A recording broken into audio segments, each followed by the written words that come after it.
தேவனுடைய நாமம் மகிமைப்படுவதாக. இன்றைக்கி நம்ம பார்க்க போகிற வசனம் யோவான் 1:16-17. அவருடைய பரிபூர்ணத்தினால் நாம் எல்லாரும் கிருபையின் மேல் கிருபை பெற்றோம். எப்படியெனில் நியாயப்பிரமாணம் மோசேயின் மூலமாய் கொடுக்கப்பட்டது, கிருபையும் சத்தியமும் இயேசு கிறிஸ்துவின் மூலமாய் உண்டாயின. பழைய ஏற்பாட்டு காலத்தில் மோசேயின் மூலமாக பிதாவினால் நியாயப்பிரமாணம் கொடுக்கப்பட்டது.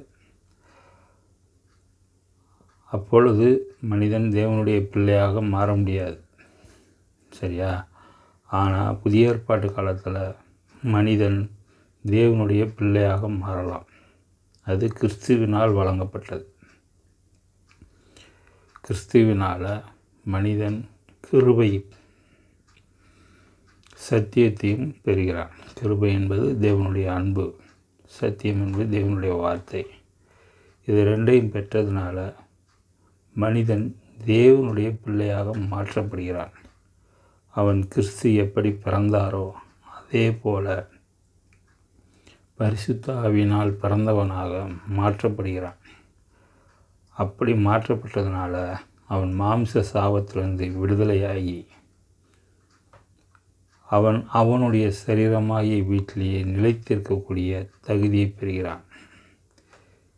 அப்படி நிலைத்திருக்கக்கூடிய தகுதியை பெற்ற மனுஷன் ஒருவேளை இந்த சரீரத்திலிருந்து போக வேண்டுமெனில் அவன் இந்த சரீரம் சிதைக்கப்பட்டு போகணும்.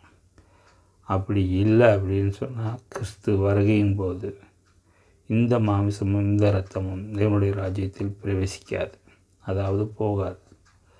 அப்பொழுது மறுரூபமாக்கப்பட்டு தேவனோடு எடுத்துக்கொள்ளப்படுவார்கள். இந்த மாமிசமும் இந்த இரத்தமும் தேவனுடைய ராஜ்யத்துக்கு போகாதுன்றதுனால எக்காலம் துணிக்கும் போது மறுரூபமாக்கப்பட்டு தேவனோடு எடுத்துக்கொள்ளக்கூடிய தகுதியை இப்பொழுது கிறிஸ்துவை ஏற்றுக்கொண்டு தேவனுடைய பிள்ளையான மக்கள் பெறுவார்கள். ஆனால் இப்பொழுது அந்த தகுதி யாருக்காது இருக்கா?